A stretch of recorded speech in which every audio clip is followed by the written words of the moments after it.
dia mais uma vez, seja bem-vindo à nossa Escola Bíblica do Discípulo. Somos aqui da Igreja Batista do Jardim Tarumã e temos sempre a honra, o prazer de receber você em nossas aulas como aluno da nossa Escola Bíblica do Discípulo, você que é membro da Igreja Batista do Jardim Tarumã, mas você também que tem se conectado conosco sempre aí participando. Seja bem-vindo. Nosso desafio hoje é estudarmos a carta aos Romanos. Semana passada tínhamos esse propósito, mas o tempo não nos permitiu. Hoje a gente começa então diretamente estudando a carta aos Romanos. Não deixe de olhar nas lições anteriores para que você se atualize, se contextualize dentro de tudo aquilo que a gente tem compartilhado para fundamentar aí o nosso estudo devocional, doutrinário, nosso melhor exame das Escrituras Sagradas. Nós queremos concluir o nosso módulo Novo Testamento até o final de dezembro e temos convidado você a concluir conosco esse estudo. Então vamos orar pedindo que Deus abençoe a sua vida aí do outro lado da tela, assim também como nos conduza nesse momento de estudo da palavra do Senhor. Oremos. Paizinho do céu, rendemos graças ao Senhor.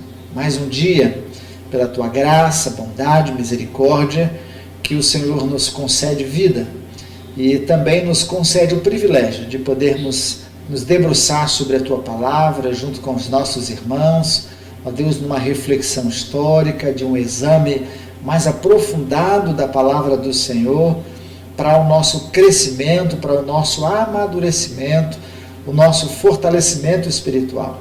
Abra nosso entendimento, a nossa mente, ilumine-nos sempre, é a nossa oração em nome de Cristo Jesus. Amém. Amém. Não deixe de compartilhar, de dar a sua curtida, de dar o seu like. Isso é muito importante para que a gente continue compartilhando aí com vocês a palavra do Senhor.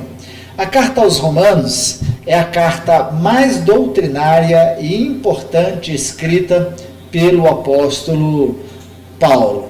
Nós temos duas cartas de profundidade teológica, de profundidade doutrinária importantíssima para a nossa vida cristã e também para a estruturação da doutrina cristã, que é a carta aos Romanos e a carta aos Efésios. Então, nos acompanhe para estudarmos essa carta tão importante para a nossa fundamentação doutrinária. Nessa carta, escrita pelo apóstolo Paulo, a carta aos Romanos, ele tinha a finalidade de preparar os amigos de Roma, de preparar a igreja de Roma para uma visita naquela cidade, naquela igreja, com o objetivo de edificar ali os irmãos e também com o objetivo de desafiar as igrejas a colaborarem com Paulo na proclamação do Evangelho de Cristo Jesus. Diferente de várias outras cartas escritas por ele, que tinha como proposta resolver questões, problemas doutrinários, a carta aos Romanos não tem necessariamente esta finalidade. A proposta era se apresentar aos amigos de Roma, aos crentes de Roma, à igreja de Roma, e preparar a sua chegada, que era o seu desejo, chegar até a cidade de Roma. Então, já entendemos que por causa dessa proposta de Paulo, nós não vamos ter ali questões doutrinárias ofertadas pela igreja para serem resolvidas. No entanto, a profundidade, a argumentação, a fundamentação teológica que nós encontramos aqui é fundamental, profunda, de muita reflexão para todos nós. Qual foi a data escrita, em que foi escrita a carta aos Romanos e de onde Paulo escreveu essa carta? Se você se lembra, na semana passada nós já comentamos um pouco sobre isso, mas vamos lá, vamos mais uma vez refrescarmos aí a nossa memória, a nossa mente e nos situarmos dentro do contexto da escrita desta carta aos Romanos. Em 1 Coríntios, lá no capítulo de número 16, do verso 1 ao verso 4, também como 2 Coríntios, capítulo 8 e capítulo 9, nós encontramos ali o aconselhamento de Paulo para a igreja de Corinto quanto ao recolhimento de ofertas, de uma oferta especial para ajudar os crentes necessitados da cidade de Jerusalém. Se nós entendemos que Paulo está escrevendo e incentivando, motivando a igreja para levantar essa oferta, na época em que Paulo escreveu Romanos, a igreja provavelmente já havia concluído essa tarefa de levantar essa oferta. Isso por quê? Porque se você olha lá na carta aos Romanos, capítulo 15, verso 25 e 26, nós vamos encontrar que ele estava pronto para levar a oferta até Jerusalém.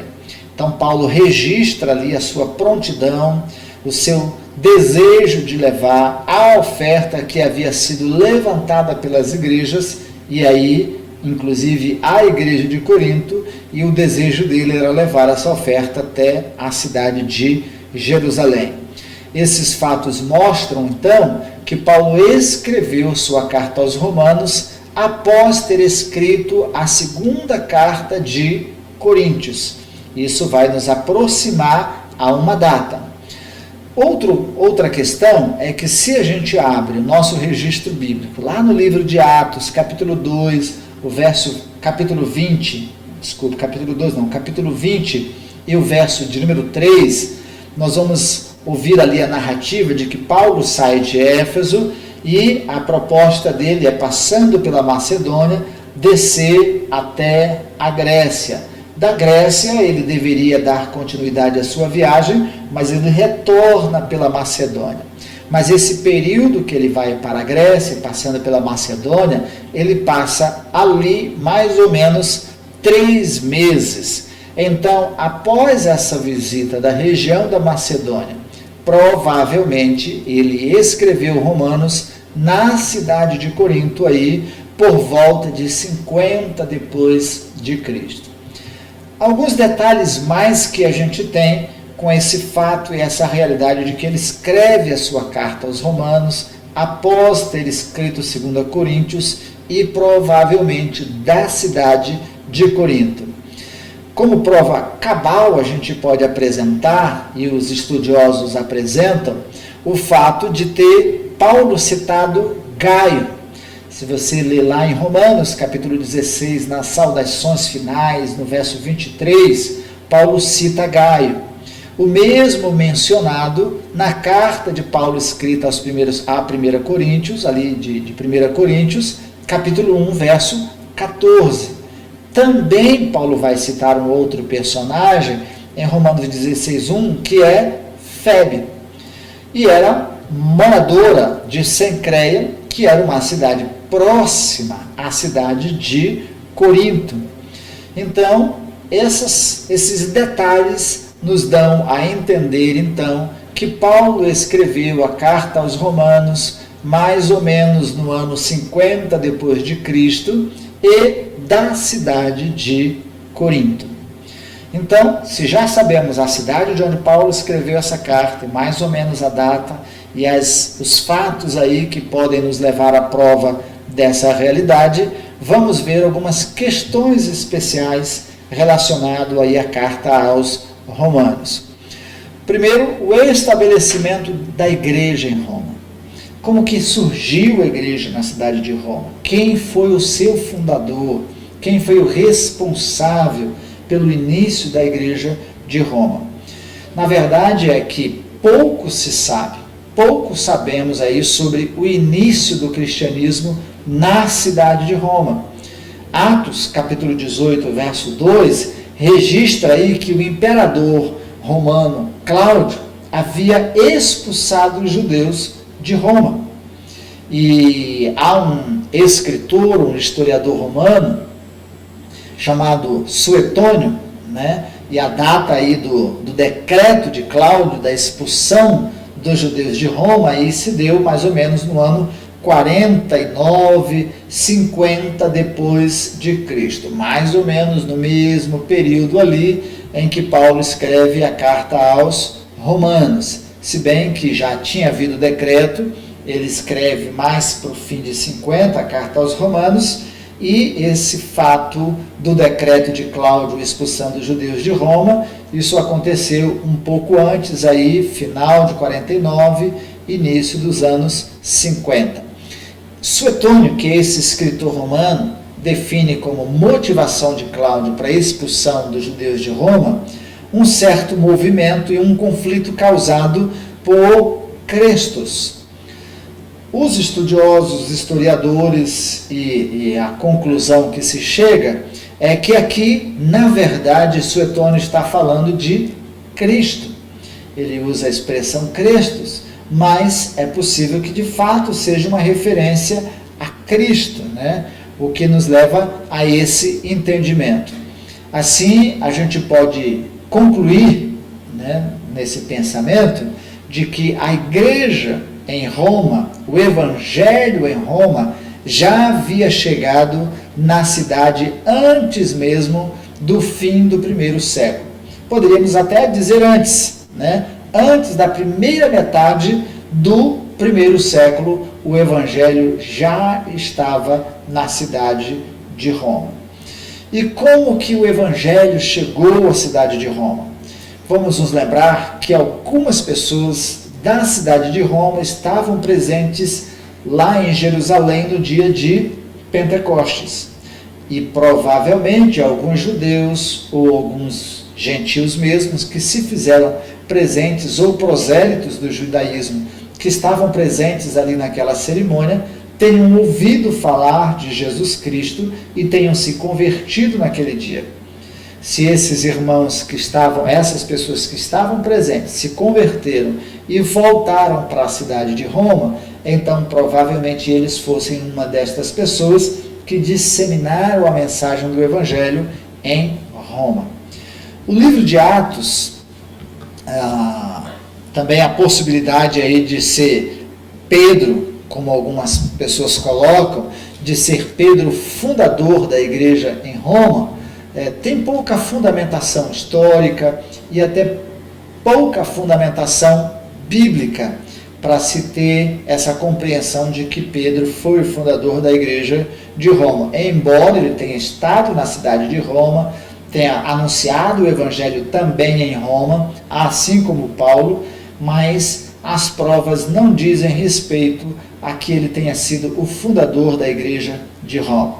Como é que a gente vai entender isso? O livro de Atos situa o apóstolo Pedro, e aí você pode abrir depois, mas o livro de Atos situa o apóstolo Pedro à época do concílio em Jerusalém, que se deu mais ou menos no ano 50 depois de Cristo.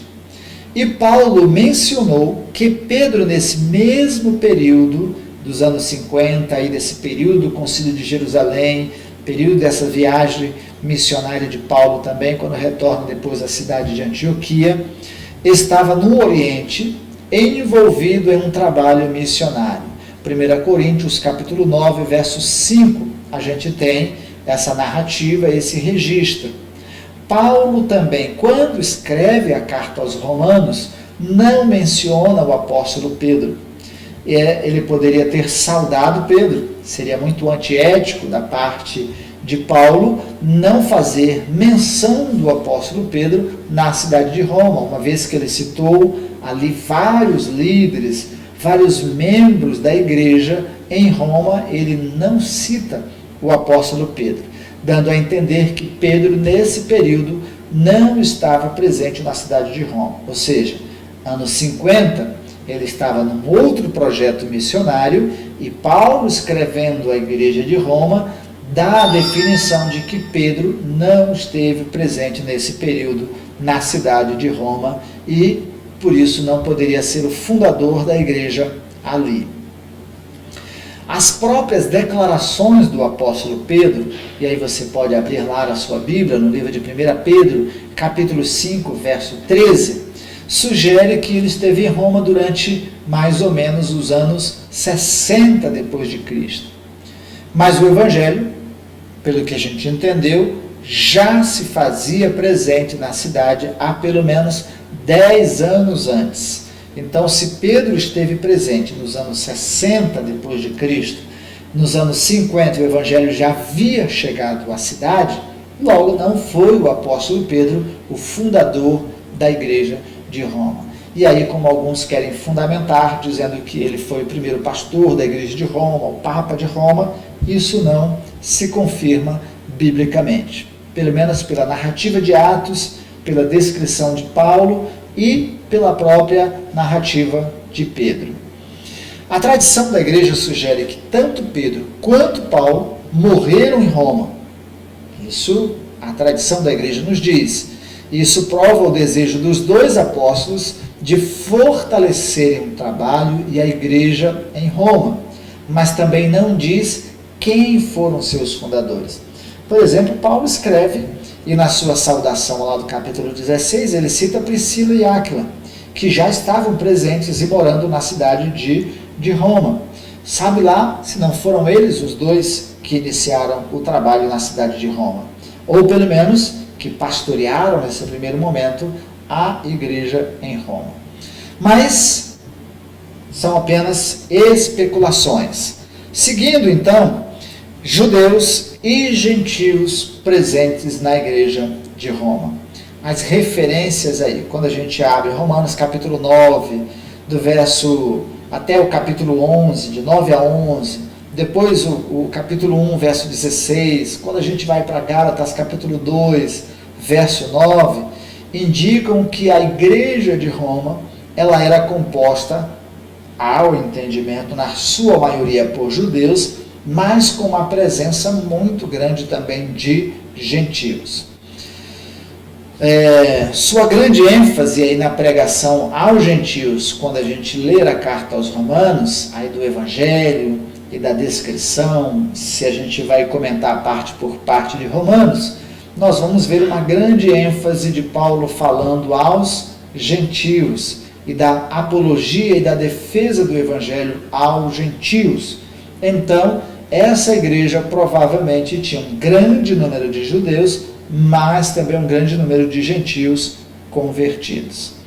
Há de se lembrar que muitos prosélitos, ou seja, pessoas gentias que eram simpatizantes e seguiam o judaísmo, muitos desses depois se tornaram cristãos, deixando aí o judaísmo e se tornando cristão. Isso a gente vai encontrar aí capítulo 16, verso 11 e o verso 13. E também a gente pode ampliar aí as próprias defesas, as próprias fundamentações e argumentações em todo o contexto da carta de Paulo aos Romanos.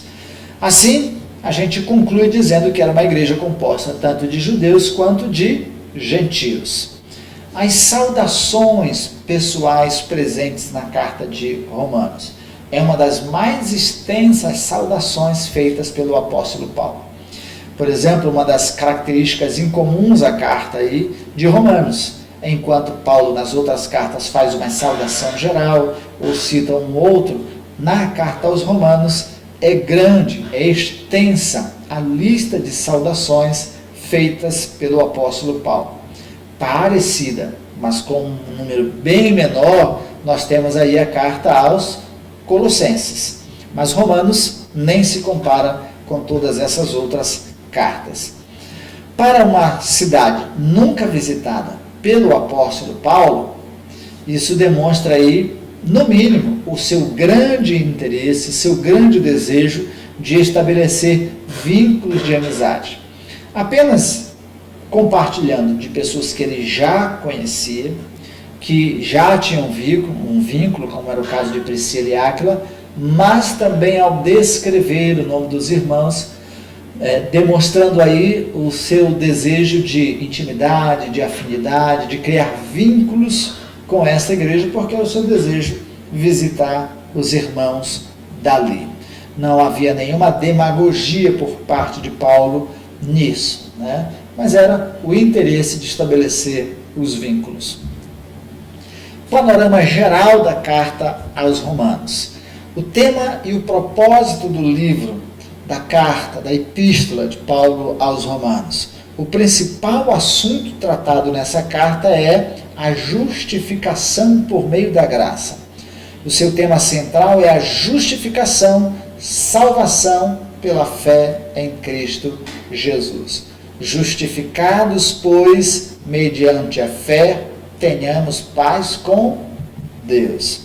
É na carta aos Romanos que nós encontramos terminologias e termos de profundidade teológica fundamental, extraordinária aí, trazida pelo apóstolo Paulo. Mas o tema é justificação, salvação por meio da graça em Cristo Jesus.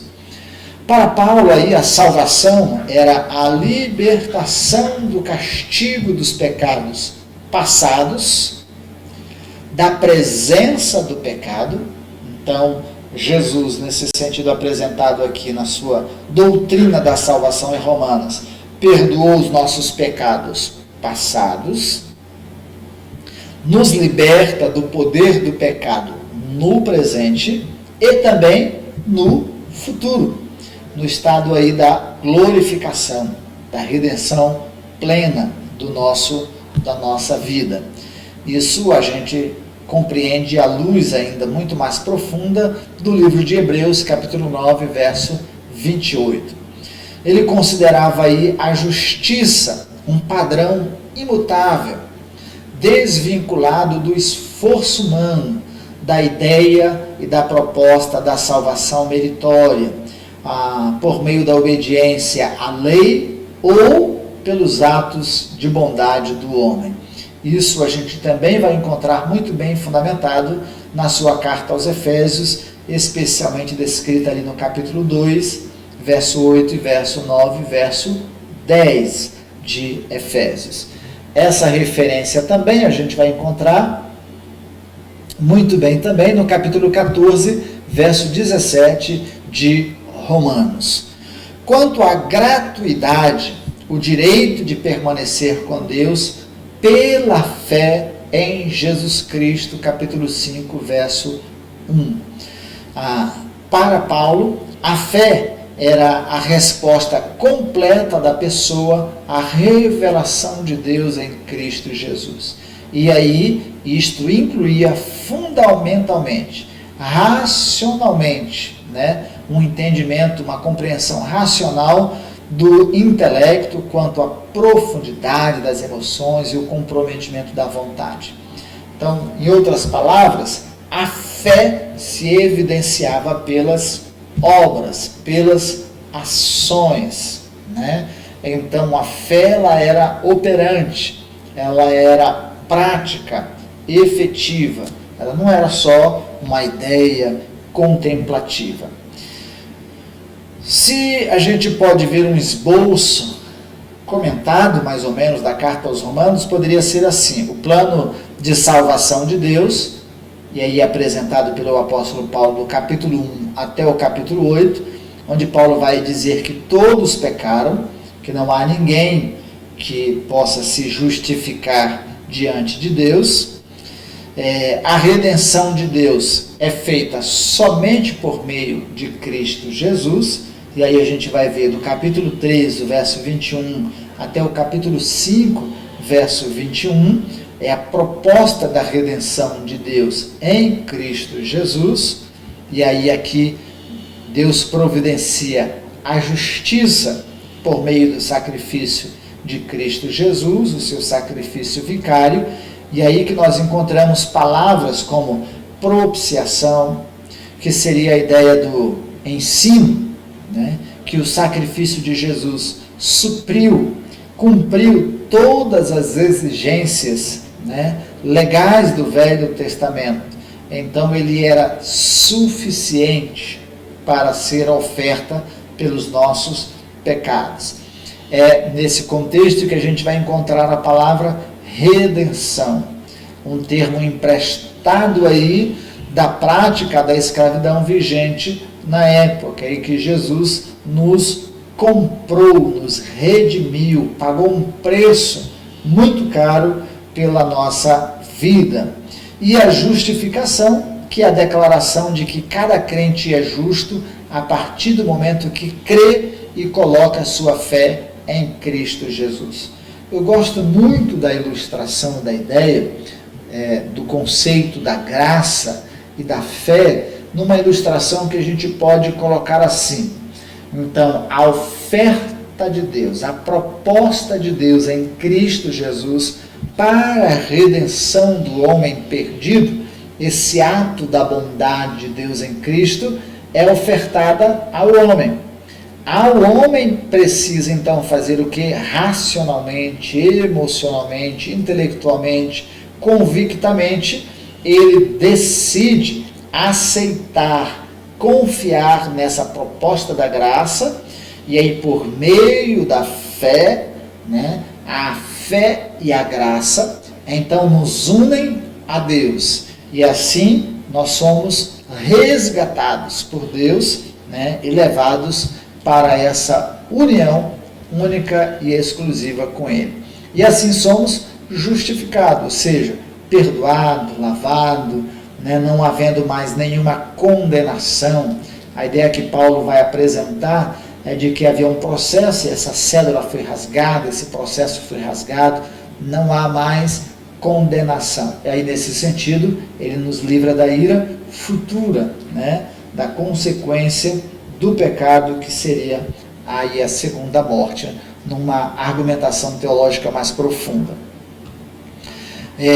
Também o poder de Deus de transformar vidas. Aí Paulo revelou o poder que a justiça em Cristo tem de transformar as nossas vidas. Uma vida de justiça, ela é cheia de santidade, ela possibilita a ação do Espírito Santo de Deus na nossa vida, e a melhor maneira que Paulo encontra para ilustrar isso é o batismo. Capítulo 6 de Romanos demonstra essa ideia perfeita, né?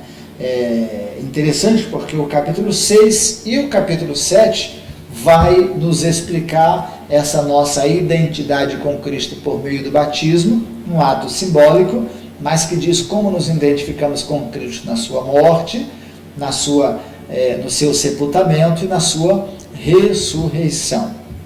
E também vai dizer da nossa santificação, de que o ato da graça não nos dá o direito de continuarmos no pecado, mas de abandonarmos. É quando ele vai dizer: que diremos, pois, permaneceremos no pecado para que abunde a graça? De maneira nenhuma. Nós que já morremos com Cristo, com Ele também ressuscitamos. Então, a doutrina da salvação, da justificação, Romanos é um excelente livro.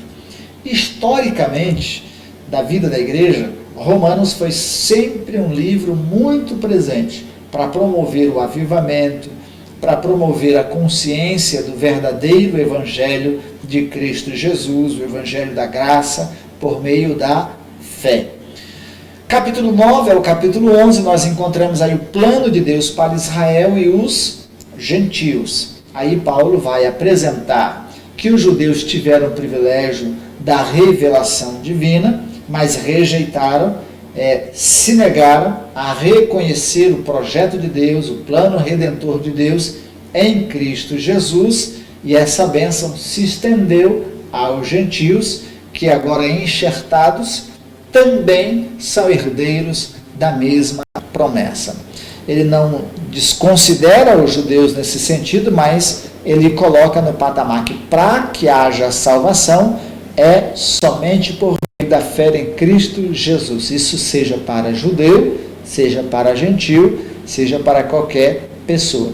E aí nessa condição estamos todos iguais, né? A proposta de salvação é por meio de Cristo Jesus. O plano de Deus para a vida cristã, aí nós temos do capítulo 12 até o capítulo 15, verso 18, quando Paulo discorre sobre os deveres dos cristãos em relação a Deus e aos outros, né? Paulo vai falar de uma vida de santidade, Paulo vai falar de uma vida de integridade, de comportamento como santo, e também dos relacionamentos interpessoais, dessa integridade nos nossos relacionamentos. Depois, capítulo 15, do verso 14 até o capítulo 16, verso 27, são as saudações finais e pessoais do apóstolo Paulo à igreja de Roma. Amém? Nós seguiremos aí com agora os escritos de Paulo, especialmente agora 1 e 2 Coríntios, Gálatas e Efésios. Então a gente segue com vocês, encerramos aqui, gostaríamos de ter mais tempo para a gente fundamentar melhor aí todo o contexto, não digo tanto o contexto, mas o conteúdo da carta de Paulo aos Romanos. Mas eu creio que já vimos o suficiente para te situar e aí você se aprofundar um pouco mais no estudo dessa carta. Agora nós vamos ver aí os outros escritos de Paulo, que é 1 Coríntios, 2 Coríntios, Gálatas e Efésios. Depois a gente segue com as outras cartas, chamadas cartas da prisão. Então, nós ainda temos tempo, né, Juliano? Temos ainda um bom tempo, dá para a gente seguir aí. Vocês sempre vão me ver falar aí do Juliano. Juliano é esse que é parceiro nosso aqui, que nos ajuda, e eu faço questão de citar ele, porque assim vocês vão gravando, memorizando o nome dele. Qualquer coisa é com ele que vocês vão conversar na secretaria da igreja ou pedir alguma coisa. Ele é responsável aí também pelas nossas comunicações de mídia. Os escritos de Paulo, então, objetivo aí de nossa aprendizagem desse módulo, estudando essas 4 cartas, é compreender o contexto e a escrita de várias epístolas de Paulo. Aí, dividir 1 Coríntios em 2 partes, uma delas. Segundo, reunir 3 problemas da igreja em Corinto, uma igreja muito contemporânea, digamos assim, em relação aos seus problemas. Explicar por que Paulo escreveu Gálatas e identificar aí o maior ensino doutrinário contido nessa epístola. Também você conseguir aí compreender, e de modo que a gente tenha a capacidade de explicar por que chamamos algumas cartas de chamadas epístolas da prisão de Paulo. Nós já falamos isso semana passada, mas nunca é demais repetirmos isso. E escrever o tema e a ênfase básica do livro de Efésios. 1 Coríntios. Esta é uma das cartas mais práticas escritas pelo apóstolo Paulo. O conjunto de problemas enfrentados por Paulo na igreja incluíam questões morais, questões teológicas e uma série de dificuldades nos relacionamentos pessoais e familiares naquela igreja. Paulo ainda tratou com essa igreja de questões relacionadas aí aos dons, questões doutrinárias e a prática ou a posição da mulher na liderança e no culto. Então foram todos esses problemas aí na igreja de Corinto. Se a gente pode dizer, Paulo era um pastor fantástico, um teólogo fantástico, né? Um líder extraordinário, mas teve muitos problemas com a igreja de Corinto, né? Teve muitas dificuldades, e a gente vai acompanhar um pouquinho dos problemas dessa igreja e as dificuldades que Paulo teve com ela.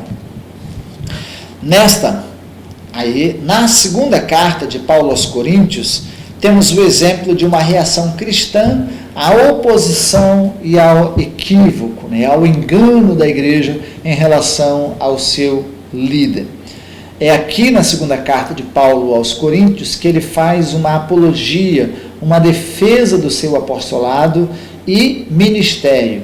E isso vai dizer muito sobre a perseverança de Paulo, sobre a sua resiliência e sobre a capacidade de abrir o seu coração. É uma das cartas em que a gente mais encontra as emoções vigentes, né, e a paciência de Paulo fica muito evidente nessa carta. Assim também como a sua irritação com essa igreja e os seus problemas. A carta aos Gálatas, Paulo defende aí com unhas e dentes, com determinação, a doutrina da salvação por meio da graça, por meio da fé. A carta contém aí um forte ataque contra o evangelho da salvação pelas obras, ou pelos cumprimentos da lei, ou pela ritualística da tradição religiosa dos judeus, como era a imposição de alguns da circuncisão para que as pessoas pudessem se tornarem cristãs. né? Ou aliançadas ao Deus de Abraão. Então Paulo vai ser muito contundente, muito severo no combate a essa questão, a esse tema. A carta aos Efésios, chamada de a rainha das cartas de Paulo, tem quase uma característica meditativa, reflexiva, em comum com a carta aos Colossenses. Ela também traz muito dos conteúdos doutrinários da carta aos Romanos. Ela foi escrita na prisão e enfatiza aí a igreja como corpo de Cristo. Nela, na carta de Paulo aos Efésios, nós temos a ênfase sobre os dons concedidos pelo Espírito Santo ao povo de Deus, à igreja, especialmente aí aos chamados dons ministeriais, que eram apóstolos, profetas, evangelistas, mestres e pastores, ou pastores, mestres, como alguns preferem interpretar o texto. Também, como é uma carta que inclui aí bastante a posição dos santos e a sua motivação de servirem a Deus com eficiência, com eficácia, né? É na carta aos Efésios que Paulo descreve os privilégios dos gentios como cordeiros da graça de Cristo Jesus, das suas promessas. Então, é uma carta interessantíssima de nós estudarmos. Então, semana que vem, aqui a gente viu uma pequena passagem do que a gente vai ver de modo mais aprofundado na semana que vem, quando a gente aí se debruçar um pouquinho mais sobre 1 Coríntios, 2 Coríntios, Gálatas e Efésios. Então, obrigado pela sua presença hoje e até a semana que vem. Que Deus abençoe a sua vida.